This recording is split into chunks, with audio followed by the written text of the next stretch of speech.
Joseph Bowers. On the morning of April the 27th, 1936, a prisoner on garbage detail at Alcatraz walked to the chain-link fence at the western edge of the island and started to climb. From the tower above him, a guard shouted at him to get down. The man kept climbing. The guard fired a warning shot into the air, then lowered his rifle and fired for real, and the prisoner went over the top of the fence and fell nearly 60 feet down the cliff to the rocks at the waterline. He was the first inmate to die inside the new federal penitentiary on the Rock. And nearly 90 years later, people still cannot agree on what he was actually trying to do. His name was Joseph Bowers, and even that was borrowed. He was born Joseph Ebner in 1897 in a rural corner of Austria-Hungary that shifting European borders would later fold into Czechoslovakia. He went to sea as a young man, working as a stoker down in the engine rooms of German ships, shoveling coal into the furnaces.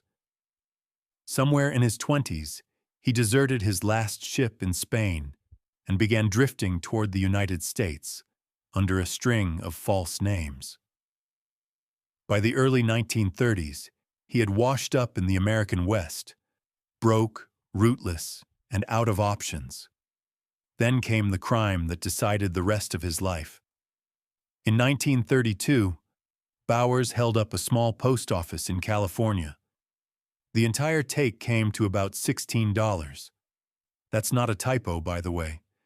But because robbing a post office is a federal offense, that handful of change bought him a 25-year sentence. Police in Seattle arrested him that March under one of his aliases, and he confessed. He passed through McNeil Island and then Leavenworth, and when the government opened its brand-new maximum security prison in San Francisco Bay, Bowers was loaded onto one of the very first transfers to the island, arriving in September of 1934. He did not cope well with the place. Early Alcatraz ran on a rule of silence so strict that men could go days without being permitted to speak, and staff soon came to see Bowers as fragile, a man slowly coming apart under the pressure. In the spring of 1935, he tried to end his own life by cutting his throat with a sliver of broken eyeglass lens. He survived. Warden James Johnston, who ran Alcatraz through those years, later wrote that he never counted Bowers among the sharp, calculating gangsters the prison was built to hold. As Johnston saw it, Bowers was a weak-minded man with a strong back, someone who found what little calm he had in physical labor. So the prison put him on the incinerator detail, burning the island's garbage at the water's edge. That is exactly where he was, roughly a month later, on the morning he died. The end came fast, in the space of a minute or two. Officer E.F. Chandler was stationed in the West Road Tower when he spotted Bowers at the perimeter fence. He called out. He fired a warning, and when Bowers kept going, Chandler shot him, striking him in the neck and the thigh. Bowers pitched off the fence and fell down the near vertical face of the island to the shore below, and he died of his wounds not long after. This is where the story stops being simple. At the coroner's inquest, Chandler testified that Bowers was well beyond the deadline. The boundary prisoners were forbidden to cross, and that the man plainly understood what he was doing. Chandler added that there had been no way to reach him out on that fence short of sprouting wings. The shooting was ruled justified, and officially the matter was closed. But the men who actually knew Bowers never believed he was escaping. Escaping from that spot made no sense at all. There was no boat, no accomplice. Nothing past the fence but a 60-foot drop and miles of freezing, current-ripped bay. Some were convinced the climb was one more attempt to end his own life. A man using the tower guard to finish what the broken lens had not. Others passed down a stranger account entirely, that Bowers had been tossing scraps to the seagulls that circled the incinerator and simply drifted toward the fence, for reasons that went over the cliff with him. Guards who worked the towers in later years still argued about it. Nobody could say for certain, and the one man who knew was gone.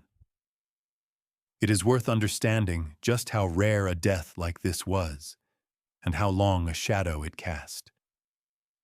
Over the 29 years that Alcatraz operated as a federal prison, the Bureau of Prisons counted 14 separate escape attempts involving 36 men. Most of them were simply caught and dragged back inside. A handful were shot during their breaks, and a couple more drowned somewhere out in the bay. No escape was ever officially confirmed to have succeeded. Joseph Bowers was the very first name written onto that ledger of the dead, the man who opened the accounting, and everything the island became famous for started, in a sense, with him. The Bureau of Prisons logged his death as the first escape attempt in Alcatraz history. A number of historians file it instead as the first suicide, dressed up as a break for freedom. Either way, the newspapers knew which version sold. One national magazine ran a headline about the Alcatraz gauntlet, guns cutting down a convict as he bolted from the escape-proof prison. That was precisely the story the Bureau wanted in print. Alcatraz was brand new, and it had been sold to the American public as the one prison from which no man could ever escape. Whatever truly happened to Joseph Bowers, his death became the first advertisement for that promise. Bowers was the first man to die on the rock. He would not be the last. But the next prisoner to die there never touched the fence, never reached for a boat, and never gave a guard the chance to fire. His death happened quietly, behind a locked door, and it forced Alcatraz to confront something the Bureau of Prisons badly wished the public would never think about. Ed Wootka. Ed Wootka had already killed a man once, at sea on Christmas Eve, in a drunken brawl that spun out of control. What almost nobody remembers correctly is how Wootka himself died. For decades, his name has been passed around in Alcatraz lore as a prisoner murdered by another inmate, and that is simply not what happened. On a November night in 1937, alone in his cell, Ed Wootka became the first man in the history of the federal penitentiary to take his own life. He was not the first inmate to die, since Bowers already held that terrible distinction, but he was the first to die by his own hand, and the way it happened said more about Alcatraz than the Bureau of Prisons ever wanted said. Wootka was born in January of 1901 in rural Missouri, and like Joseph Bowers, the sea got hold of him early. He worked as an able seaman from a young age and eventually settled around San Pedro, California, a working sailor moving from ship to ship along the coast. He was not a gangster, not a bank robber, not a kidnapper. He was a laborer of the ocean who got into the worst kind of trouble on a night that should have been forgettable. That night was Christmas Eve, 1933, aboard a vessel called the SS Yale. Wootka and a fellow crew member had been drinking, and what began as rough, friendly horseplay between shipmates curdled into a real fight. By the time it was over, Wootka had fatally stabbed the other man. Even the basic facts of that night have gone soft with time. The records disagree on the dead man's name, and after 90 years there is no clean answer, only that he was a fellow crew member who did not live to see Christmas morning. Because the killing happened on the water, it fell under federal jurisdiction as murder on the high seas, and Wootka was convicted and handed a 27-year sentence. In August of 1934, he was among the very first group of prisoners transferred onto Alcatraz as the federal penitentiary opened its doors. Alcatraz in those early years was not simply a prison. It was an experiment in total control. The silence rule meant a man could serve months without a normal conversation. Every hour was scheduled, every movement watched, every privilege earned or stripped away at the staff's discretion. The prison was designed to break the will of the most defiant criminals in the federal system, and for some men, it worked in ways the designers never intended. Alcatraz was not a place you were sentenced to directly. It typically held only somewhere between 260 and 275 men at a time, less than 1% of the entire federal prison population, and every one of them had been shipped there from another prison for being an escape risk or a constant source of trouble. It was the end of the line, a place reserved for the men no other institution wanted.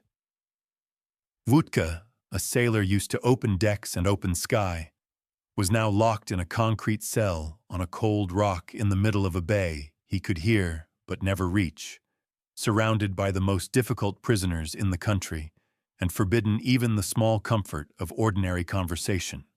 On November 13, 1937, he ended it. Working with almost nothing, he fixed a tiny blade taken from a pencil sharpener to the handle of a razor and cut his own jugular vein, and he bled to death in his cell during the night. There was no fight, no other prisoner, no mystery about who was responsible. When guards found him, the circumstances were plain, and the investigation turned up nothing suspicious. He was quietly buried at Cypress Lawn Memorial Park in Colma, California, in a simple plot, far from the sea he had spent his life on. His death gets retold wrong more often than not, and that matters. When a story gets passed from site to site and video to video, the sharp edges get sanded off and replaced with something more dramatic. Murdered by another inmate sounds like a prison story. A man cutting his own throat with a sharpener blade in the dark sounds like something else, something the Bureau of Prisons would rather nobody dwell on. Alcatraz did not just hold dangerous men.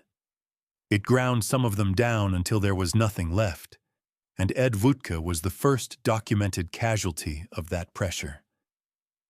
And somehow, over the coming years, it would get worse. For all the talk of the escape-proof prison, the Bureau never advertised the men who simply stopped being able to endure it. Wutke was not the last inmate to take his own life on the island, and he was not the last to be driven to the edge by isolation and silence. But he was the first, and his death is a reminder that the deadliest thing on Alcatraz was not always the guards in the towers or the cold water in the bay. Sometimes it was the four walls of a cell and the sound of your own thoughts with nowhere to go. Wutke turned his despair inward. The next man to die on the rock turned it violently outward, and this time the escape-proof promise would be tested for real on a rooftop with a hammer, and it would cost an unarmed officer his life. Thomas R. Limerick. In May of 1938, 3 prisoners on a work detail inside Alcatraz did something the Bureau of Prisons had told the world was impossible. They got onto the roof. To get there, they picked up a hammer and turned it on the one unarmed man standing between them and the open sky, a correctional officer named Royal Klein. Klein would not live through the next day. Neither would the man who led the 3 of them up there. His name was Thomas Limerick, and the escape he had spent weeks imagining lasted roughly 4 minutes. Limerick was born in January of 1902 in Council Bluffs, Iowa, into a family that started out comfortably middle class. That ended when his father died. Thomas was 15, the oldest of 5 children, and with the family suddenly sliding into poverty, he went to work instead of school. From there, the story runs a familiar downhill line, from odd jobs to petty crime to serious crime, until he graduated to armed bank robbery and kidnapping. By the mid-1930s, he was serving a life sentence, and after time at Leavenworth, he was transferred to Alcatraz as exactly the kind of high-risk prisoner the island existed to contain. On May 23, 1938, Limerick made his move. He was working in the Model Industries building in the shop area alongside two other men, James Lucas, known as Tex, and Rufus Franklin, nicknamed Whitey. The plan they had built was straightforward and brutal. Overpower the unarmed civilian supervising the shop, climb up through a window onto the roof, rush the guard posted in the tower up there, take his weapon, and from there, fight their way to a boat and off the island. The choice of the Industries building was not random. The workshops sat apart from the main cell house, down toward the lower edge of the island and close to the water, which made them one of the few places a prisoner could reach with any real line to the shoreline. That geography was precisely why the work details there kept producing escape plots across the prison's history. Limerick and his two accomplices understood the layout, they understood the routine, and they understood that the only thing between the shop floor and the roof was a window and an unarmed man. The first part went the way they intended, and it is the part that turns this from an escape story into a killing. The officer supervising the shop, Royal Klein, was unarmed, and the three men beat him with a hammer to get past him. Klein died of his injuries the following day. He was the first correctional officer killed in the line of duty in the history of Alcatraz, and the prison would remember him as exactly that, a man who went to work on a rock in the bay and never came home to his family. Then the plan collapsed with astonishing speed. The three men climbed out and onto the roof, straight into the sight line of the tower guard they had hoped to overpower. That guard was an officer named Harold Stites, and Stites did not hesitate. He opened fire. He shot Limerick in the head, and he shot Franklin as well. Limerick died of his wounds. Put another way, a plan that had taken weeks to build fell apart in less time than it takes to boil an egg. The window, the hammer, the killing of an officer, all of it, and the men never even got clear of the rooftop. Lucas and Franklin were recaptured. Both were later sentenced to life for the murder of Royal Klein, on top of the sentences that had put them on the island to begin with. Tex Lucas, in particular, already carried a strange kind of prison notoriety, because before Alcatraz he had attacked Al Capone with a pair of barber shears while both were locked up, stabbing the most famous gangster in America in the middle of the prison. And no, I'm not making that up. That was the caliber of man Alcatraz collected, and the caliber of man who beat a supervisor to death to reach a rooftop he never got off of. There is one more thread worth pulling here, because it ties the whole island together. The guard who ended Limerick's escape, Harold Stites, was praised for stopping the break. Stites survived that day on the roof, but he would not survive Alcatraz. 8 years later, in 1946, during the bloodiest uprising the island ever saw, an event that came to be called the Battle of Alcatraz, Stites would be killed himself. The man who fired the shots that ended one escape would die in the chaos of another. On the rock, the line between the men in the towers and the men in the cells was thinner and more tangled than the public postcards of the escape-proof fortress ever let on. Limerick and his crew were desperate bank robbers, small time in the grand scheme of American crime, men whose names would have vanished entirely if not for the way they died. The next man to die trying to leave the island was different. He carried one of the most feared surnames in the entire country, a name tied to kidnappings, bank jobs, and a mother whom the FBI had turned into a legend. He would end up shot in the fog on a beach at the island's edge, a beach that would carry his name long after he was gone. Arthur Barker. By the time federal agents cornered the man they called Doc Barker in a Chicago apartment in the winter of 1935, the gang that carried his family's name had kidnapped millionaires, robbed banks across the Midwest, and left a trail of bodies behind them. When the agents took him, Barker was unarmed. As the story goes, when they asked him where his gun was, he told them it was back home, and remarked that home was one hell of a place for a gun to be at a moment like that.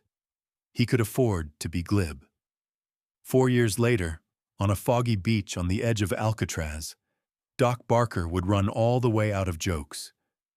He was born Arthur Barker in June of 1899 in Aurora, Missouri, one of the sons of George and Kate Barker.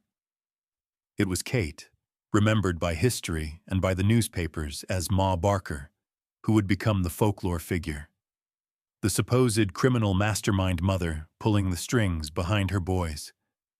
How much of that legend was real and how much was invented after the fact by the FBI, eager to justify how it had handled her, is still debated to this day.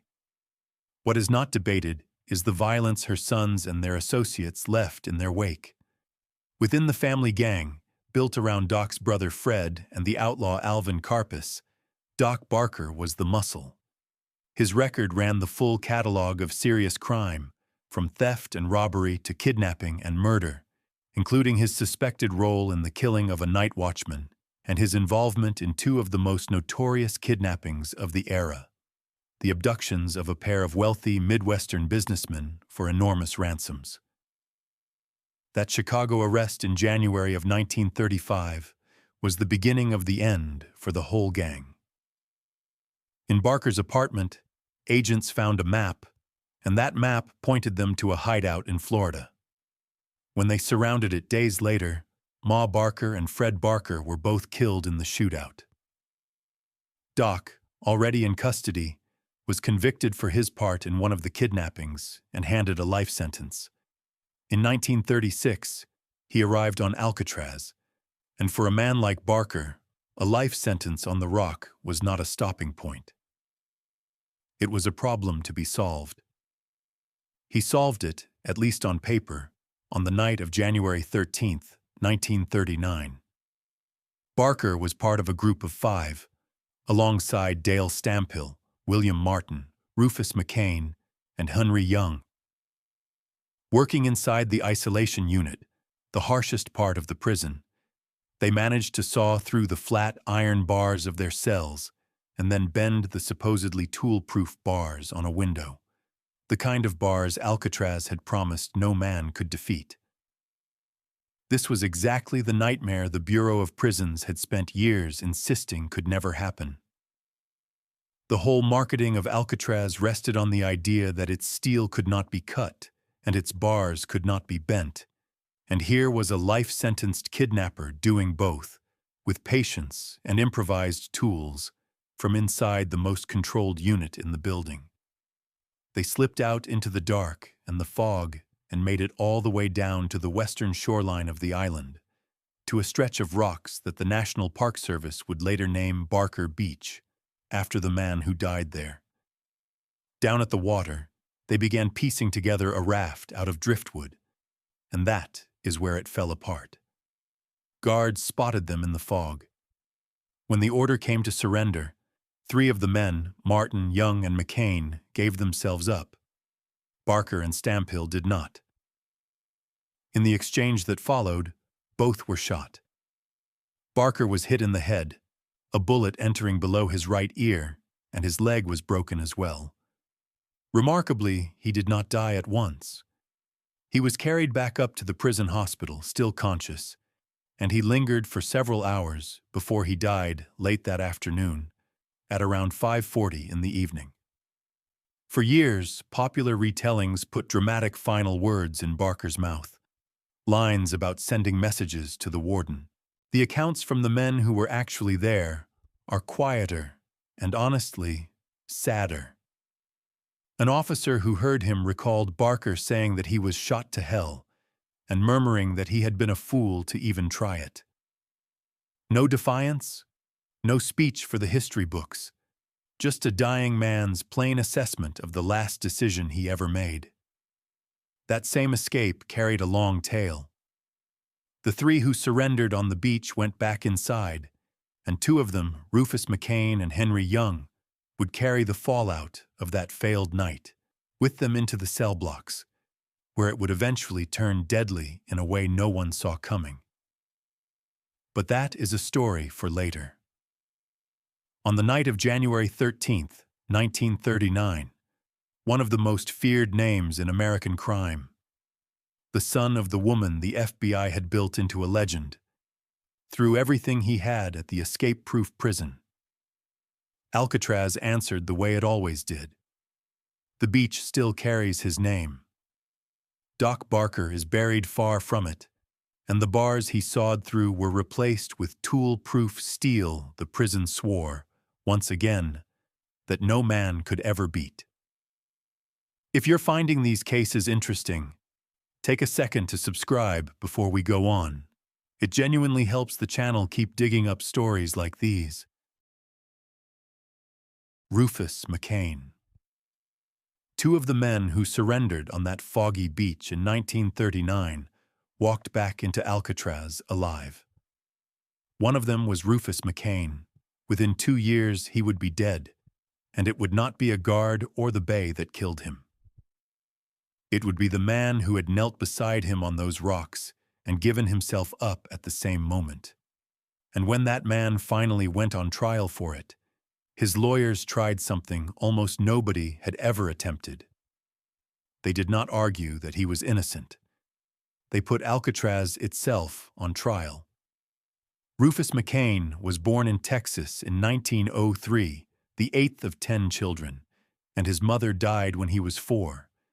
He grew up poor in the backwoods of McCurtain County, Oklahoma, and his criminal record started early and started strange, with a stretch in the Oklahoma State Penitentiary for robbing graves. By his early 30s, he had escaped from an Arkansas prison farm and moved up to armed robbery. What finally set him on the road to Alcatraz was a single afternoon in the spring of 1935. That May, McCain and a partner named Sam Day walked into the Idabel National Bank in Oklahoma, robbed it of roughly $2,600, and grabbed 2 bank employees as hostages on their way out. A posse ran them down. Day was killed in the gunfire, and McCain was wounded and captured. At trial, he was sentenced to 99 years, and the federal judge, a man named Robert Williams, was so disgusted that the jury had spared McCain the death penalty that he scolded them from the bench, warning that the next time a man like this took hostages, it might well be one of their own sons or daughters at the end of the gun. In 1936, McCain was shipped out to Alcatraz. He is one of the men we have already met, even though we did not stop on him at the time. On the night of January 13th, 1939, McCain was part of the 5-man break led by Doc Barker, the one that ended in gunfire on the western shore. When the guards closed in, McCain was among the 3 who surrendered rather than be shot. He lived. And for that choice, he and another survivor, a bank robber and killer named Henry Young, were locked away together in the segregation unit, the deepest and most isolating corner of an already isolating prison. They spent the better part of the next stretch of their lives in near total confinement, and somewhere down there in the dark, something festered between them. What happened next is the part a famous movie would later get badly wrong. On December 3rd, 1940, both men had been returned to the general population. Shortly after the 10 o'clock count, in the clothing shop where prisoners worked, Henry Young walked up to Rufus McCain and stabbed him in the abdomen with a homemade knife. Not a spoon, not a sharpened piece of cutlery, whatever a certain film would later claim. A knife. Young did not run, did not fight, did not resist. He set the weapon down and let the guards take him. McCain was rushed to the prison hospital, where he held on for several hours before he died. The reason, as far as anyone could ever piece it together, went straight back to that beach.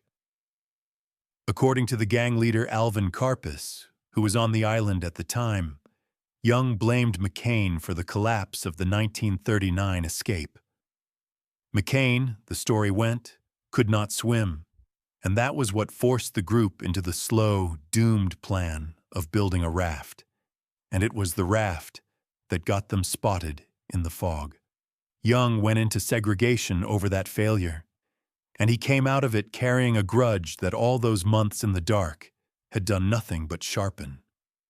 In plainer terms, a man was stabbed to death over a swimming problem and a year-old escape that had already failed. The trial that followed in San Francisco in the spring of 1941 is the reason anyone remembers Rufus McCain's death at all. Young's defense attorneys made a decision that stunned the court. Rather than deny the killing, they argued that Alcatraz had made a killer of their client, that the silence, the isolation, and the years in segregation had brutalized him past the point of sanity. They called witnesses to describe conditions on the island and effectively set the entire penitentiary in the dock alongside the defendant.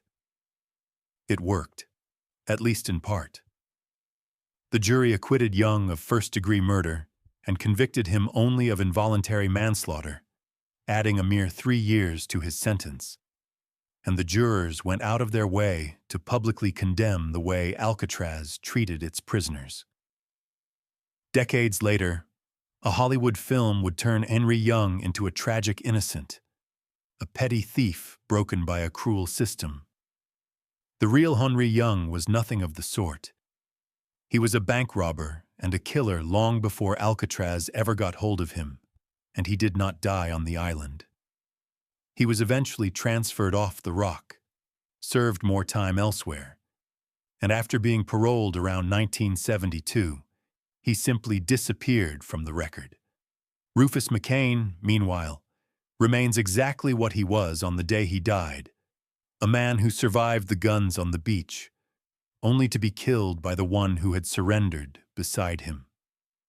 McCain and Barker had tried to leave Alcatraz by land, scrambling across wet rocks toward a raft that never floated.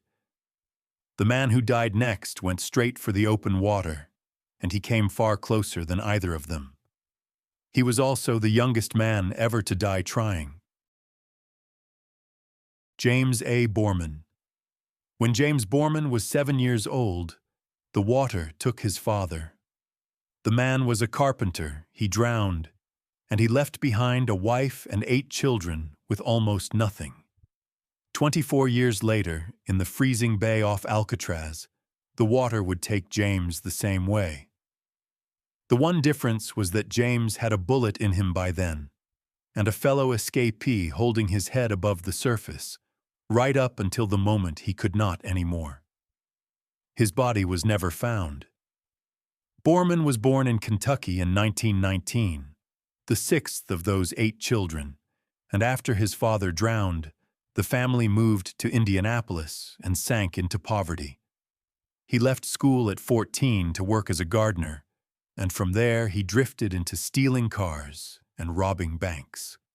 By 1940, he had earned himself a cell on Alcatraz, transferred in as an escape risk while still in his early 20s. He would last less than 3 years on the island. On the morning of April 14th, 1943, Borman joined 3 other men in one of the more inventive escape attempts the island ever saw. His accomplices were seasoned criminals. There was Harold Brest. There was Floyd Hamilton, a former associate of the Barrow Gang who had once run with Bonnie and Clyde and been branded a public enemy in his own right. And there was Fred Hunter, a late associate of the same Barker Karpis crew, whose name keeps surfacing in these stories. For weeks, the 4 of them had been working in the Industries building, quietly sawing through the bars on a window and hiding the cuts so the guards would not notice. They had gathered up military uniform pieces and empty fuel cans to use as makeshift flotation once they reached the water.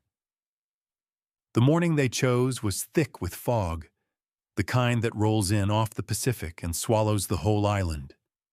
The four men overpowered two guards inside the shop, bound and gagged them, and slipped out through the sawed window down toward the water.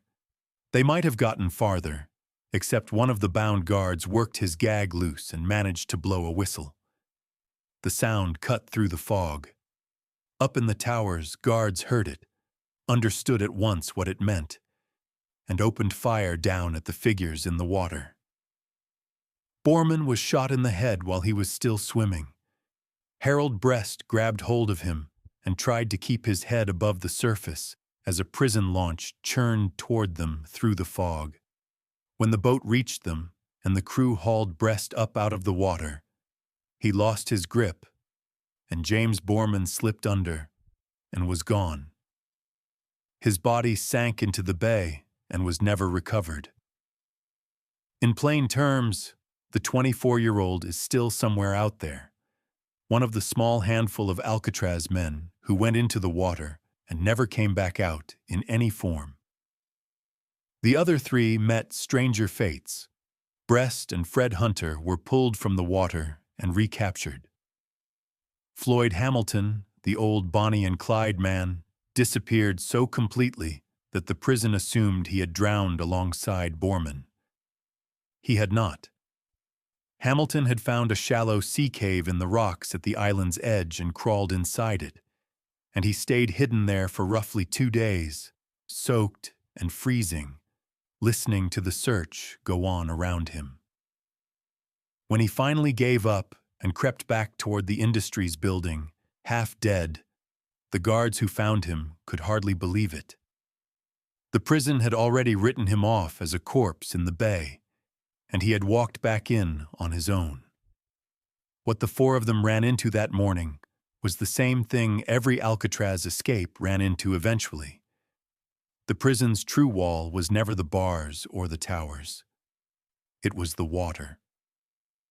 The bay around the island ran cold enough to sap the strength out of a swimmer in minutes, and the currents were strong enough to drag even a powerful man out toward the Golden Gate and the open ocean. The uniforms and the fuel cans had been Borman's answer to that problem, a homemade attempt to beat the bay itself. It was not nearly enough. He had spent his childhood watching what that kind of water could do to a man, and in the end, it did the very same thing to him that it had done to his father. For all that it failed, the 1943 attempt was one of the most carefully built escapes the island had seen. These were not impulsive men. They had studied the fog, timed the guards, and prepared for the swim, and they had still been undone by a single bound officer working a gag loose and reaching a whistle. That was the pattern on Alcatraz. The plans kept getting smarter, and the island kept finding the one small thing the planners could not control. Floyd Hamilton would go on to become one of the few men who could say he had survived an Alcatraz escape attempt, and in later years, he told the story himself. But the attempt is remembered for the man who did not come back.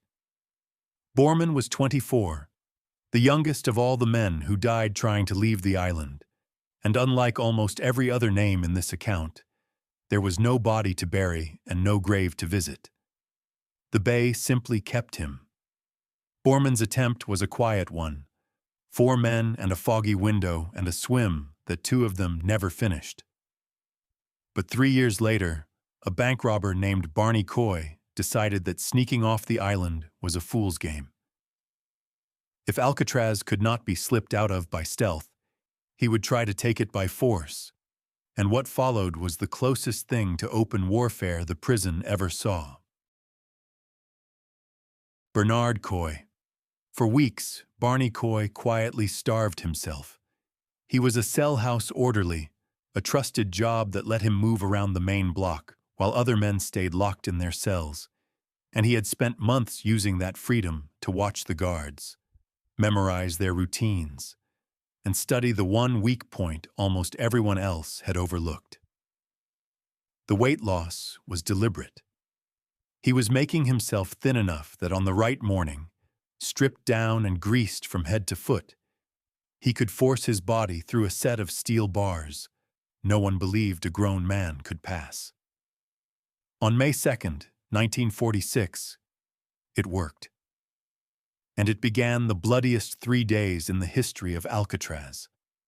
Coy was born in Kentucky in 1900, and he came up as a Depression-era bank robber, the kind who worked small-town banks with a sawed-off shotgun. In 1937, a Kentucky holdup earned him 25 years, and after a stint in Atlanta, he was transferred to Alcatraz in 1938. There, he landed the orderly job that gave him the run of the cell house. It also gave him time, and Coy used every bit of it. The weak point he had found was the West Gun Gallery, a caged walkway where an armed guard patrolled above the cell block, kept apart from the prisoners by heavy bars. On the afternoon of May 2nd, Coy and another inmate, Marvin Hubbard, overpowered a guard named William Miller. They freed 2 more men who were in on the plan, Joseph Kretzer and a 19-year-old named Clarence Carnes, and then Coy did the thing he had starved himself for. He climbed up to the gun gallery, forced the bars just wide enough, greased his body, and squeezed through into the cage, where he seized the guard's rifle, his pistol, and his keys. For a few minutes, the prisoners had guns and the run of the block. The impossible had happened. And then the entire thing died over a single key. The men had the keys to the cell house, but the one key they needed most, the key to the door leading out to the recreation yard, was not among them. That particular key had been deliberately kept separate, and the officer who carried it had hidden it. When the prisoners jammed the wrong keys into the lock trying to force the door, the mechanism seized up completely, sealing it for good. Their whole route off the island ran through that door, and now it would not open for anyone. They were trapped inside the cell house with a pile of guns, a fistful of useless keys, and nowhere to go. What had started as an escape curdled into a siege. The prisoners took 9 officers hostage and locked them into 2 cells. When it became clear the break had failed, Kretzer walked up to the cells holding the hostages and opened fire on them, fatally wounding Officer William Miller. And somehow, it got worse from there. Warden Johnston, realizing his guards could not retake the block on their own, did something no American prison had done before. He called in the United States Marines. Marines from nearby Treasure Island surrounded the cell house, drilled holes down through the roof, and dropped grenades and fired into the corridors below to flush the holdouts out. The fighting dragged on across 2 more days. What the newspapers came to call the Battle of Alcatraz was the only time in American history that the military was called in to put down an uprising inside a federal prison, and from the mainland, San Franciscans could stand on the hills and watch smoke rise off the island while the crack of rifle fire and the dull thud of grenades carried across the water. For a city that had been told for years that Alcatraz was the safest and most tightly controlled prison in the country, it was a stunning thing to see with their own eyes. The 3 ringleaders who refused to give up, Coy, Kretzer, and Hubbard, retreated into a narrow utility corridor that ran between the cell blocks, and that is where they made their stand and where they died, cut down by gunfire and grenade fragments in the tight concrete space. When guards finally entered the corridor on the morning of May 4th, they found all 3 dead. Barney Coy, the man who had planned every piece of it, was wearing a stolen guard's uniform, the disguise he had hoped would carry him quietly off the island. 2 officers died in the battle as well. One was William Miller, shot by Kretzer. The other was Harold Stites, and if that name sounds familiar, it should. Stites was the tower guard, who 8 years earlier had shot Thomas Limerick dead on the Industries roof. The man who ended one escape with a rifle was himself killed in the chaos of another. 3 of the surviving conspirators stood trial for what happened. 2 of them, Sam Shockley and Moran Thompson, were sentenced to death and executed in the gas chamber at San Quentin in 1948. The third, young Clarence Carnes, was only 19, and instead of execution, he was handed a second life sentence to stack on top of the one he was already serving. Carnes would live for decades more inside the federal system and become one of the more famous figures ever to pass through Alcatraz, a teenager who had a hand in its bloodiest day and lived to be an old man.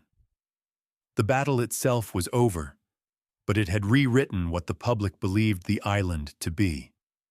Not a silent, orderly fortress, but a place that could erupt into open war.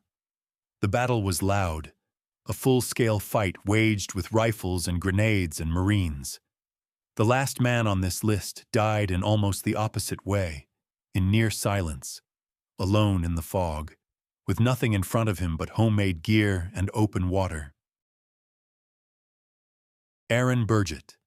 On a foggy afternoon in late September of 1958, Aaron Burgett walked off a work detail at the edge of Alcatraz, tied an armed guard to a tree, and slipped into the bay wearing wooden flippers strapped to his boots and a plastic bag rigged to his belt as a float. For nearly 2 weeks after that, nobody knew what had become of him. There were only 2 possibilities. Either Aaron Burgett had done the impossible and become the first man to escape Alcatraz and live to tell it, or the bay had quietly taken him the way it had taken others before him. Compared to the other men on this list, Burgett is something of a blank. The newspapers of the day described him as a rangy gunman out of St. Louis, and he was 28 years old when he died. But his life before Alcatraz left a surprisingly faint trail. What is clear is that he ended up on the island as exactly the sort of prisoner it was built to hold, and that by 1958 he had decided he was not going to sit and serve out his time there. His plan hinged on the garbage detail, one of the few jobs that took prisoners outside the walls, down toward the water on the western side of the island. On the afternoon of September 29th, working in heavy fog, Burgett and another inmate named Clyde Johnson made their move. Johnson was no small-timer either. 9 years earlier, he had been the FBI's public enemy number 1, a Memphis bank robber. Shortly after 3 o'clock, the 2 men pulled a homemade knife on the armed guard supervising them, a man named Harold Miller. They bound him, gagged him, tied him to a tree, and told him, almost reassuringly, that a boat was waiting for them. There was no boat. Burgett had prepared for the swim in a way that was equal parts clever and desperate. He had carved crude flippers out of wood and fixed them to his boots, and he had tied an inflated plastic bag to his belt to keep himself up in the current. Then he and Johnson went into the water and disappeared into the fog. The escape unraveled within the hour. When the 2 men failed to report back by 3:45, the alarm went up across the island. Guards found Harold Miller still tied to his tree around 4 o'clock, shaken but alive. Not long after, a Coast Guard crewman spotted Clyde Johnson standing waist-deep in the frigid water along the west side of the island, unable to push any farther, and Johnson was pulled out and recaptured. But Aaron Burgett was nowhere. He had gone into the fog and the current, and the fog and the current had closed behind him. For roughly 2 weeks, Alcatraz did not know whether it had suffered a successful escape or a drowning. Guards and the Coast Guard searched the water and the shoreline and turned up nothing. Then, on the morning of October 12, 1958, about 13 days after Burgett vanished, a tower guard named Lyndon Cropper spotted something floating roughly 100 yards off the eastern end of the island. It was Burgett's body, badly decomposed after 2 weeks in the bay. the homemade flippers and the plastic float had not been enough. According to a former inmate who knew the plan, the flotation failed, and the weight of Burgett's waterlogged clothing dragged him under. He had drowned within sight of the freedom he thought he had engineered. Those 13 days were their own kind of ordeal for the prison. Officially, Alcatraz could not say it had lost a man to a successful escape, because there was no proof Burgett had reached land. It also could not say he was dead, because there was no body.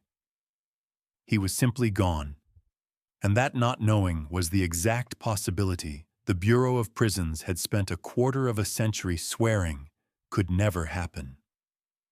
Boats crossed and recrossed the water around the island. Guards swept the mainland shoreline with binoculars.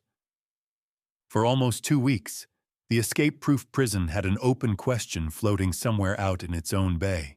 There is a grim symmetry in how it ended. Burgett had built his whole plan around the water, trusting a pair of carved wooden fins and a bag of air to carry him across a bay that had already drowned better-prepared men. In the end, the water carried him nowhere at all. It held him close to the island for 2 weeks, and then handed him back, decomposed and unmistakable, 100 yards off the very shore he had been so desperate to leave.